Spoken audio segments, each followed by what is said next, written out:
तो जपूं सदा तेरा नाम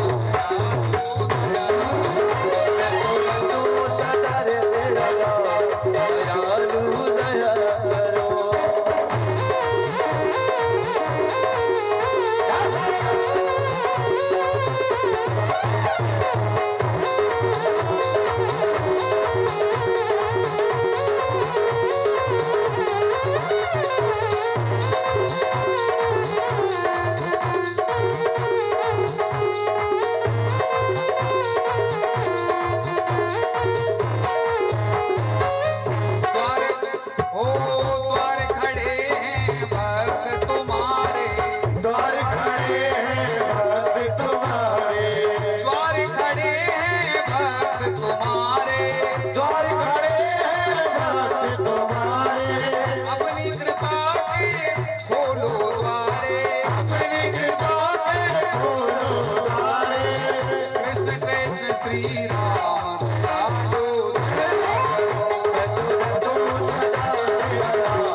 संगत देना, साधु संत की संगत देना, नाम अपने की रंगत देना, नाम अपने की रंगत देना, साधु संत की संगत देना, साधु संत की संगत देना, नाम अपने की रंगत देना, नाम अपने की रंगत देना, दास बना लो घनश्याम दयालु दया करो, दास बना लो घनश्याम दयालु दया करो, मैं तो रटूं सदा तेरा नाम दयालु दया करो, मैं तो रटूं सदा तेरा नाम दयालु दया करो, मैं तो जपूं सदा तेरा नाम दयालु दया करो, मैं तो रटूं सदा तेरा नाम दयालु दया करो, मैं तो रटूं सदा तेरा नाम दयालु दया करो, मैं तो भजूं सदा तेरा नाम दयालु दया करो, मैं तो जपूं सदा तेरा नाम दयालु दया करो। तो भगवान का इस प्रकार चौथा विवाह हुआ और बिंद और अनबिंद नाम की, बिंद और अनबिंद नाम के राजा थे जिनकी बहन का नाम था मित्रबिंदा। लेकिन वो भगवान से अपना वरण करना चाहती थी। वो भगवान को ही, जब उनके भाई चाहते थे मित्र बिंद और अनविंद के हमारी बहन का विवाह दुर्योधन से करना चाहते थे, क्योंकि दुर्योधन से विवाह करके वो अपना राजनीतिक लाभ लेना चाहते थे। लेकिन मित्रविंदा ने भगवान कृष्ण को ही चुना और उनके गले में माल्यार्पण कर दी। इस प्रकार भगवान का विवाह मित्रविंदा से भी हुआ। कौशल नरेश नग्नजित नाम के एक राजा थे। उनकी एक प्रतिज्ञा थी कि जो मेरे 7 बैलों को एक ही रस्सी में नाथ देगा उसी से मैं अपनी कन्या का वरण करूंगा। इस प्रकार भगवान ने 7 स्वरूप बना करके और एक ही रस्सी से 7 बैलों को नाथ दिया। इस प्रकार भगवान का विवाह हुआ, सत्या देवी से विवाह हुआ।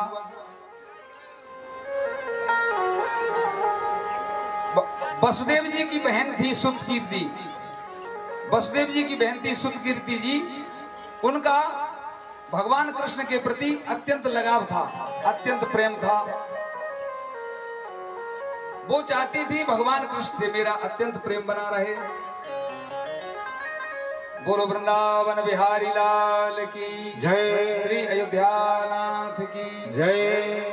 परम श्रद्धेय श्री गौतम जी महाराज का मैं प्रणाम, चरणों में प्रणाम करता हूं और उनसे आशीर्वाद की कामना करता हूं। वो यहाँ पधारे। बोलो वृंदावन बिहारी लाल की जय। उनकी धार्मिक कार्यों में सदैव रुचि रही है और सदैव वो समाज के प्रतिनिधित्व करते रहे और हमेशा धार्मिक कार्यों में, चाहे वो रामचरितमानस का हो चाहे श्रीमद् भागवत का हो, सब जगह अपनी उपस्थिति दर्ज कराते हैं। इस प्रकार बोलो वृंदावन बिहारी लाल की जय। जो वसुदेव जी की बहन थी श्रुतकीर्ति जी, उनका भगवान कृष्ण के प्रति अत्यंत प्रेम था, तो उन्होंने अपनी पुत्री का विवाह भगवान कृष्ण से कर दिया। इस प्रकार भगवान का 7वां विवाह हुआ श्रुतकीर्ति जी से। भगवान का 8वां विवाह हुआ लक्ष्मणा जी से। और भूमिपुत्र भौमासुर, जो उसे नरकासुर भी कहते हैं, उसको मार करके भगवान एक बार भौमासुर को मारने के लिए सत्यभामा को साथ में लेकर गए। लेकिन भौमासुर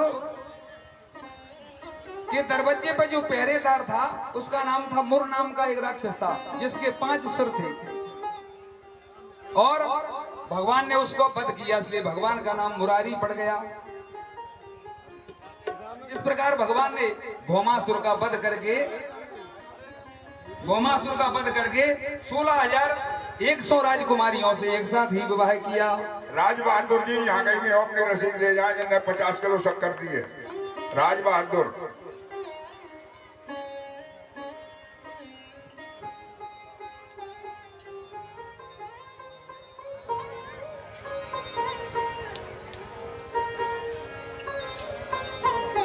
इस प्रकार भगवान ने 16,108 विवाह किए। भौमासुर की कैद में 16,100 रानियां थी। इस प्रकार भगवान के 8 विवाह तो अलग हुए, वो पटरानी हुई, और 16,100 विवाह भगवान ने एक साथ किए। इस प्रकार भगवान के 16,108 विवाह हुए।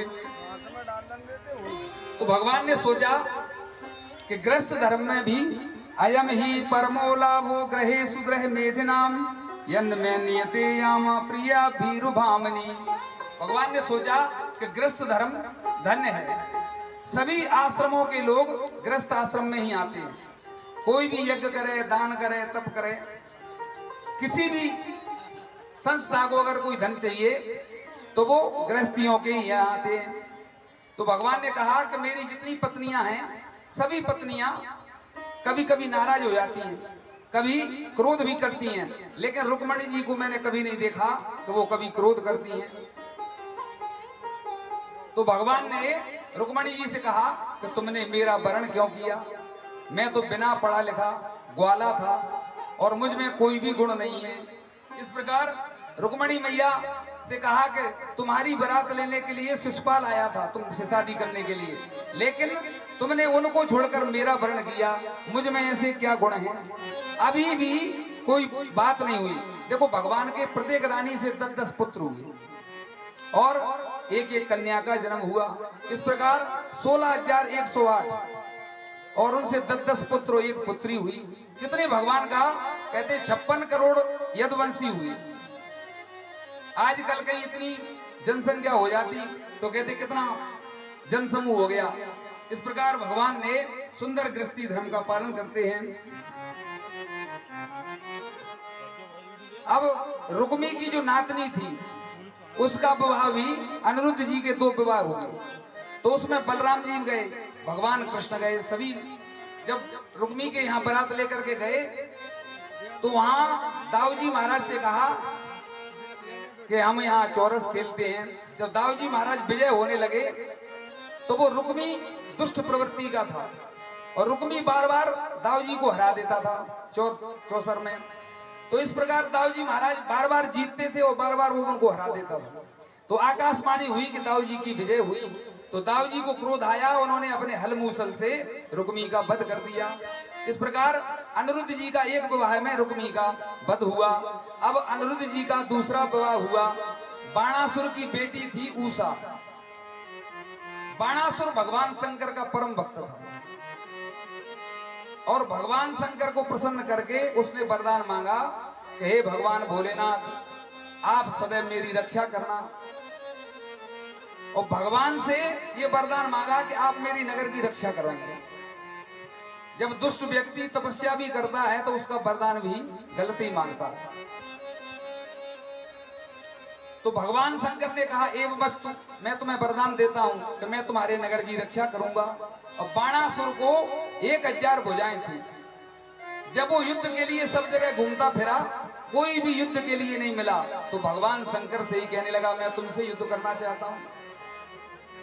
जब भगवान शंकर से युद्ध के लिए कहा तो भगवान शंकर ने उसको एक ध्वजा प्रदान कर दी और ध्वजा दी। कहा कि इस ध्वजा जिस दिन झुक जाएगी उसी दिन समझ लेना कि तेरा मारने वाला आ गया है। तब उषा जो बाणासुर की पुत्री थी उसने स्वप्न में अनिरुद्ध जी से समागम किया। तो प्रातः काल जब वो उठी तो उसने देखा कि अनिरुद्ध जी के बारे में बार बार कहने लगी कि अनिरुद्ध जी से मिलना है। तो उसकी एक दासी थी चित्रलेखा। तो चित्रलेखा ने जितने भी तीनों लोगों के चित्र बनाए, पृथ्वी वासियों के चित्र बनाए, आकाशवासियों के चित्र बनाए, समस्त लोगों के चित्र बनाए। तो जब द्वारकापुरी के चित्र बनाए तो भगवान कृष्ण का चित्र बनाया। तो भगवान कृष्ण को देख करके उषा थोड़ी शर्मिंदा हुई। इसके पश्चात जब उन्होंने प्रद्युम्न जी का चित्र बनाया फिर भी उषा प्रसन्न हुई। जब उन्होंने अनिरुद्ध जी का चित्र बनाया तो उषा ने कहा कि यही मेरे पति हैं और इन्हीं को मैं चाहती हूँ। तो राक्षसों के पास योग माया होती है, तो उनकी दासी से कहा कि अनिरुद्ध जी को मेरे महल में लाया जाए। इस प्रकार उषा की जो दासी थी उसने अपनी योग माया से अनिरुद्ध जी को सैया के सहित उषा के भवन में लाकर खड़ा कर दिया। अब कुछ दिनों तक जब अनिरुद्ध जी ने उषा के यहाँ निवास किया तो मंत्रियों को उषा के महल से हंसने की आवाज आई। तो मंत्रियों ने महाराज से कहा महाराज तुम्हारी पुत्री के कक्ष में कोई पुरुष निवास करता है।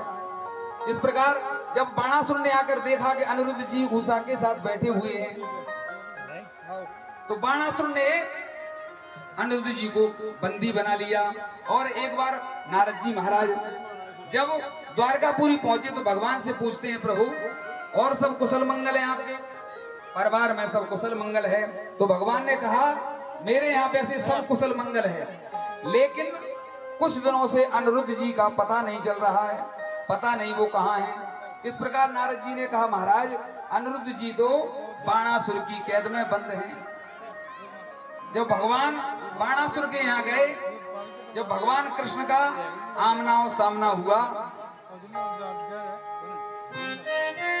तो जैसे ही भगवान युद्ध करने के लिए बाणासुर के पास गए तो भगवान शंकर एक दूसरे को देख करके प्रणाम करते हैं, क्योंकि भगवान विष्णु हृदय शिवम विष्णु विष्णु हृदय शिवम, भगवान शंकर और नारायण एक दूसरे के पूरक हैं, वो तो उनमें कभी युद्ध होता ही नहीं है। गंगा तरंग रमणीय जटा कलापम गौरी निरंतर विभूषित वाम भागम नारायण प्रिय मनंग मदापुहारम वाराणसी पुरपतिम भज विश्वनाथम। जब भगवान कृष्ण ने देखा कि साक्षात भोलेनाथ युद्ध करने के लिए खड़े हैं, तो भगवान शंकर का और भगवान कृष्ण का संवाद हुआ कि महाराज आप कैसे? कहा महाराज मेरा चेला है और उसने ऐसा वरदान लिया है। भगवान शंकर जब भी वरदान देते हैं तो ऐसे वरदान देते हैं, विचार नहीं करते भगवान भोलेनाथ, क्योंकि भगवान शंकर का एक नाम है आशुतोष। आशु कहते हैं जल्दी और तोष जो प्रसन्न हो जाए। और भगवान शंकर, कोई भी भगवान शंकर की आराधना करता है तो तुरंत भगवान प्रसन्न हो जाते हैं, विचार नहीं करते। एक बार भगवान भोलेनाथ ने भस्मासुर को आशीर्वाद दिया था, उसका नाम था प्रकाशुर। और दुष्टों की प्रकृति तो ऐसी होती है, उन्हीं की पूजा करते हैं, उन्हीं की तपस्या करते हैं और वरदान में जो मन में आए सो मांग लेते हैं। भगवान शंकर से वरदान में मांगा कि महाराज जिसके सिर पर मैं हाथ रख दूं वो ही भस्म हो जाए। अब भगवान शंकर ने एवं मस्त कह दिया कि जाओ ऐसा ही होगा, लेकिन उसकी प्रवृत्ति इतनी नीच थी कि वो गौरी जी को प्राप्त करने की इच्छा से कहने लगा कि भगवान शंकर के मस्तक पर मैं हाथ रख देता हूँ, जब भगवान शंकर नष्ट हो जाएंगे तो गौरी जी मुझे मिल जाएंगे। अब भगवान शंकर वरदान दे करके स्वयं संकट में पड़ जाते हैं। जब भगवान शंकर भागे तो भगवान विष्णु ने सन्यासी का वेश धारण किया। इस प्रकार भगवान शंकर इतने कृपालु हैं। आशुतोष तुम अब डरदानी हो, आशुतोष तुम अब डरदानी, आरती हर हो दीन जन जानी, आरती हर हो दीन जन जानी। आशुतोष तुम अब डरदानी, आशुतोष तुम अब डरदानी, आरती हर हो दीन जन जानी, आरती हर हो दीन जन जानी। आशुतोष तुम अब डरदानी। सुखदेव जी कहने लगे राजा परीक्षित, मैंने देखा है कि भगवान नारायण श्रीपति हैं, लक्ष्मी जी के स्वामी हैं, लेकिन भगवान के भक्त हमेशा दरिद्र मिलेंगे। वो लक्ष्मी जी के लिए तरसते हैं और भगवान शंकर के जितने भक्त हैं वो सब पैसे वाले मिलेंगे। रावण को ही देख लो, भगवान शंकर विचार नहीं करते देने में। भगवान शंकर ने लंका का निर्माण स्वयं अपने लिए करवाया था। एक बार पार्वती जी ने कहा महाराज जब मैं बैकुंठ में जाती हूँ तो लक्ष्मी जी मेरा बड़ा सम्मान करती हैं और मेरे से कहती कभी अपने घर पर बुलाओ। अब मैं उनको कैसे अपने घर पर बुलाऊं, क्योंकि हम तो पर्वत पर निवास करते हैं। तो भगवान शंकर से हट किया पार्वती जी ने और कहा महाराज मेरे लिए सुंदर भवन का निर्माण किया जाए। तो विश्वकर्मा को भगवान भोलेनाथ ने आज्ञा दी और विश्वकर्मा ने सुंदर भवन का निर्माण कराया। और भगवान भोलेनाथ ने सोचा कि जब हम गृह प्रवेश करते हैं तब भवन में निवास करते हैं, तो कहा मेरा चेला रावण बहुत ही विद्वान है, उसके समान संसार में कोई भी पंडित नहीं है। तो भगवान भोलेनाथ ने रावण को ही गृह प्रवेश के लिए बुलवाया। और रावण इतने विद्वान थे कि रावण संहिता नाम से एक पुस्तक है। एक बार जब कैलाश पर्वत को रावण ने उठा लिया तो भगवान शंकर ने अपने चरण के से दबा करके उसके दोनों हाथों को दबा लिया।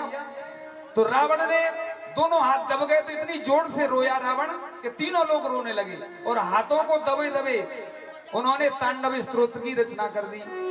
और जब तांडव स्तोत्र की रचना की तो भगवान शंकर बड़े प्रसन्न हुए और तुरंत रावण को छोड़ दिया। तो रावण ने आकर के गृह प्रवेश कराया, और गृह प्रवेश कराया। जब हम कोई शुभ कार्य करते हैं, पूजा करते हैं, तो वहां ब्राह्मण को बुलाते हैं, ब्राह्मण देवता वहां पूजन कराते हैं, हवन कराते हैं।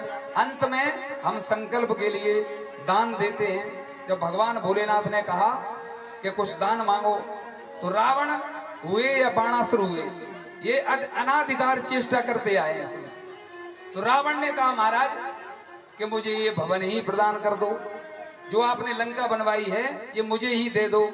तो भगवान शंकर ने कहा एवमस्तु, जैसे कोई पंडित जी को बुलाए, कोई कार लाए और उसका मुहूर्त करवाए, उसका पूजन करवाए, और पंडित जी कहें ये कार ही हमें दे दो, ऐसे ही रावण ने अनाधिकार चेष्टा की। तो भगवान शंकर तो बड़े दयालु थे, उनने कुछ नहीं कहा, लेकिन पार्वती जी को क्रोध आ गया। पार्वती जी ने कहा कि एक दिन आकर के मैं ही तुम्हारी लंका को भस्म करूंगा। जब हनुमान जी महाराज ने, भगवान शंकर ने हनुमान जी का स्वरूप बनाया, तो पार्वती जी मैया ने कहा कि मैं आपको इष्ट मानती हूं और मैं आपके बिना नहीं रह सकती। तो भगवान शंकर ने कहा युद्ध में स्त्रियों का क्या काम। लेकिन पार्वती जी ने कहा महाराज मैं पूंछ बन के तुम्हारे साथ चलूंगी। जब हनुमान जी महाराज भगवान शंकर बनकर आए तो पार्वती जी पूंछ बन गई। तो हनुमान जी महाराज ने जब लंका का दहन किया तो जानकी जी ने पूछा उनसे कि हनुमान जी आपने लंका कैसे जलाई। तो हनुमान जी महाराज कहते हैं कि मैंने नहीं जलाई लंका, लंका जला के जली भी नहीं, हनुमंत विचित्र है पूछ तुम्हारी। कौन सा जादू भरा इसमें, हंस पूछती हैं मिथिलेश दुलारी। तो हनुमान जी ने ये नहीं कहा कि मेरी पूंछ की विशेषता है। हनुमान जी महाराज बोले बोले कपि राघव हैं आगे, पीछे है पूंछ रहेस है भारी। बानर को भला पूछता कौन, श्री राम जी के पीछे है पूंछ हमारी। हनुमान जी महाराज ने कहा कि बानरों को कौन पूछता, लेकिन श्री राम जी के हमारी पीछे हमारी पूंछ है। और आजकल पूंछ की बड़ी समस्या है। कई लोग कहते हैं हमारी दिल्ली तक पूंछ है, और वृद्ध लोगों से पूछो कि दादाजी क्या हाल है, तो वृद्ध लोग कहते हैं भैया हमको घर में अब कोई पूछता ही नहीं है। इस प्रकार भगवान भोलेनाथ ने अपने लिए लंका का निर्माण किया था, लेकिन रावण ने अनुचित तरीके से लंका को मान लिया। तो भगवान शंकर ने तो कुछ नहीं किया, लेकिन जब पार्वती जी पूंछ बनकर के गई तो हनुमान जी ने लंका नहीं जलाई। गोस्वामी जी कहते हैं रहा न नगर बसन घृत तेला, रहा न नगर बसन घृत तेला, बाढ़ी पूछे कीने कपि खेला, बाढ़ी पूछ कीने कपि खेला, रहा न नगर बसन घृत तेला, रहा न नगर बसन घृत तेला, बाढ़ी पूछे कीने कपि खेला, बाढ़ी पूछ कीने कपि खेला, बाढ़ी पूछे कीने कपि खेला। तो हनुमान जी महाराज ने लंका नहीं जलाई, क्योंकि पार्वती जी ने क्रोध किया था रावण पर, इसलिए पार्वती जी के क्रोध ने लंका जलाई।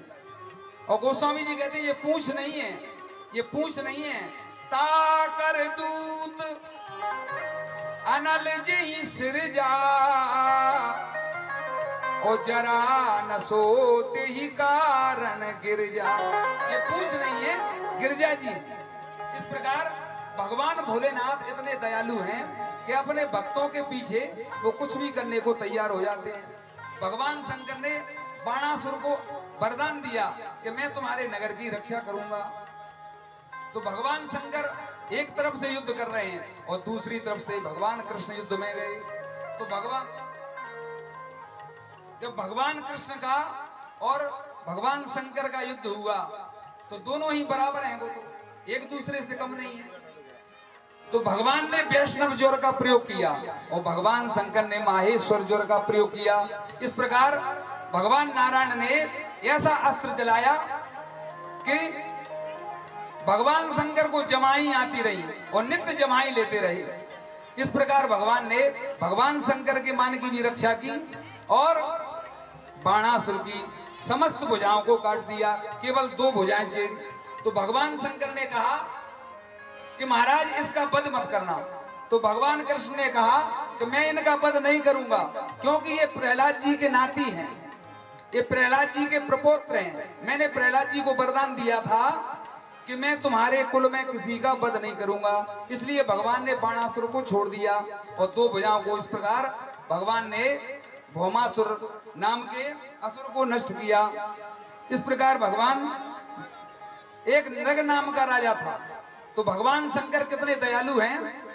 तेरा पल पल बीता जाए मुख से जप ले नमः शिवाय। तेरा पल पल बीता जाए मुख से जप ले नमः शिवाय। तेरा पल पल बीता जाए मुख से जप ले नमः शिवाय। तेरा पल पल बीता जाए मुख से जप ले नमः शिवाय। ओम नमः शिवाय, ओम नमः शिवाय। ओम नमः शिवाय, ओम नमः शिवाय।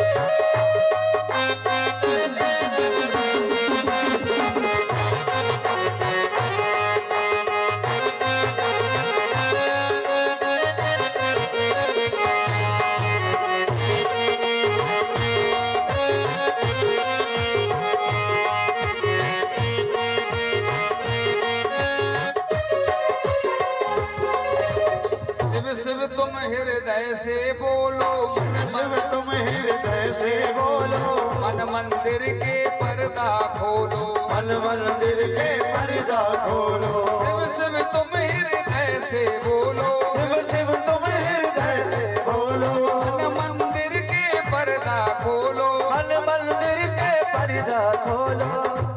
तेरा अवसर खाली न जाए मुख से जप ले नमः शिवाय। सर खाली न जाए मुख से जप ले नमः शिवाय। तेरा पल पल बीता जाए नमः शिवाय। तेरा पल पल बीता जाए मुख से जप ले नमः शिवाय। ओम नमः शिवाय, ओम नमः शिवाय, ओम नमः शिवाय।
ये दुनिया पलछी का मेला, समझो उड़ जाना है अकेला, समझो उड़ जाना है अकेला। तेरा तन मन साथ न जाए, मुख से जप ले नमः शिवाय। तेरा तन मन साथ न जाए, मुख से जप ले नमः शिवाय। तेरा पल पल बीता जाए, मुख से जप ले नमः शिवाय। तेरा पल पल बीता जाए, मुख से जप ले नमः शिवाय। नमः शिवाय, ओम नमः शिवाय, ओम नमः शिवाय, ओम नमः शिवाय, ओम नमः शिवाय, ओम नमः शिवाय, ओम नमः शिवाय, ओम नमः शिवाय, ओम नमः शिवाय, ओम नमः शिवाय।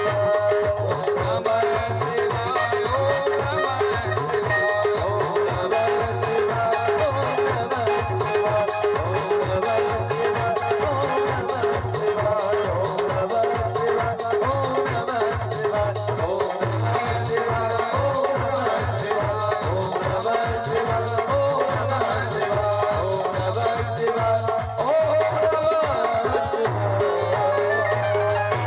बोलो शंकर भगवान की जय। इस प्रकार भगवान भोलेनाथ और भगवान कृष्ण का युद्ध हुआ और दोनों में बाणासुर की रक्षा भी कर ली और भगवान शंकर का भी मान रह गया। भगवान ने इस प्रकार युद्ध किया। अब एक नृग नाम का राजा था। नृगो नाम नरेंदो हम मिक्ष्वाकूतनया प्रभो दानस्याख्या मानेषु कर्ण में प्रसम्मः। एक नगर नाम के राजा थे। वो इतने बड़े दानी थे कि वो इतनी गायों का दान करते थे, लेकिन उन्हें अपने दान का अभिमान हो गया और अभिमान ही पतन का कारण होता।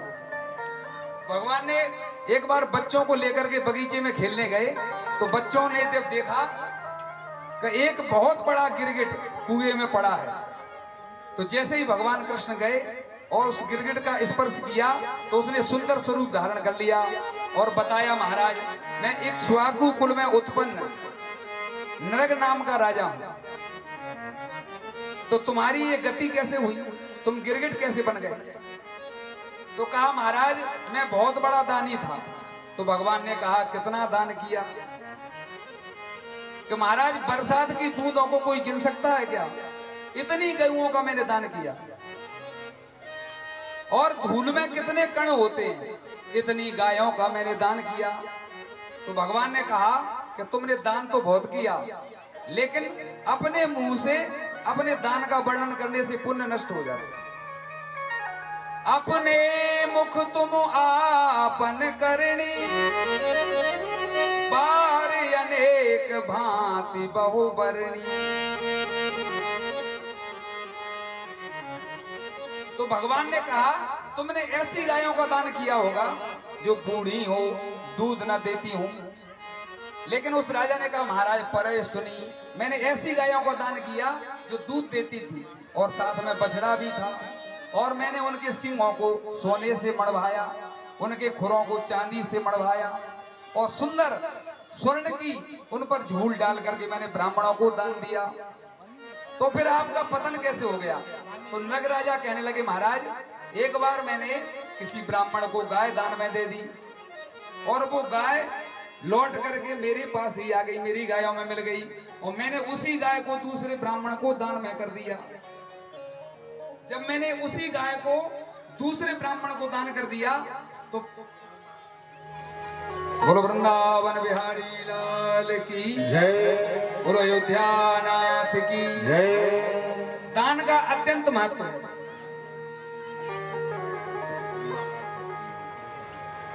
आदरणीय श्री मुन्ना लाल जी डोंगरे जी, जिनका महाकाल नाम से फैक्ट्री है, उनके सुपुत्र हैं, वो स्वागत कर रहे हैं।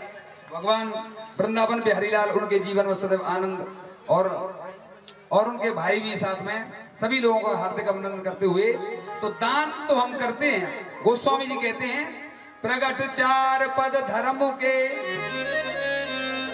कलिमो एक प्रधान, ओ जेन केन विधि दीने करे कल्याण। धर्म के 4 चरण होते हैं, लेकिन कलिकाल में एक ही चरण प्रधान है। कहते हैं एन केन प्रकार से दान करो तुम्हारा कल्याण होगा। लेकिन एन केन प्रकार का मतलब ये नहीं होता किसी की चोरी करके हम दान कर दें। हमारे गुरुजी बताते थे संत वृंदावन के महाराज कि जैसे हम दान करते हैं तो वैसे दान को हमें दाहिने हाथ से करना चाहिए, लेकिन जब हमें दान करना है तो बाएं हाथ से ही दान कर देना चाहिए।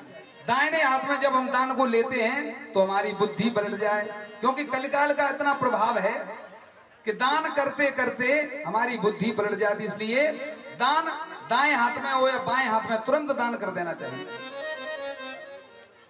इस प्रकार वो इक्ष्वाकु नृग नाम का राजा था। उसने कहा महाराज जब वो ब्राह्मण देवता की गाय मेरी गायों में आकर मिल गई तो मैंने उसी गाय को दोबारा दान कर दिया। तो पहले वाले पंडित जी कहें मेरी गाय है और दूसरे पंडित जी कहें ये मेरी गाय है। चलो राजा के पास चलते हैं, वो ही निर्णय करेंगे किसकी गाय है। तो पहले वाले पंडित जी ने कहा महाराज मेरी गाय है और दूसरे ने कहा मेरी गाय है। राजा ने कोई उत्तर नहीं दिया, केवल सिर को हिलाते रहे। तो ब्राह्मणों ने श्राप दिया जाओ गिरगिट हो जाओ, गिरगिट की तरह तुम अपने मस्तक को हिला रहे, इसलिए गिरगिट की योनि में चले जाओ। इस प्रकार दान तो हम करते हैं, भगवान अपने बच्चों को नित्य शिक्षा देते हैं और सिखाते हैं। ना हम हाला हलम मन्ने विषम यस प्रतिक्रिया ब्रह्मस्वी विषम प्रोक्तम नाशम प्रतिर्भुर्भुवि। मैं हालाहल विष को विष नहीं मानता, क्योंकि हलाल विष को जो खाएगा वो ही नष्ट होगा। लेकिन ब्राह्मण के धन को जो कोई खाता है तो उसका कुलम समूलम जही। कहते हैं ब्राह्मण के धन को, ब्राह्मण की मृत्यु करना हो तो उसको धन छुड़ा लो। जैसे ब्राह्मण का वध नहीं करना चाहिए, सभी शास्त्रों में कहा है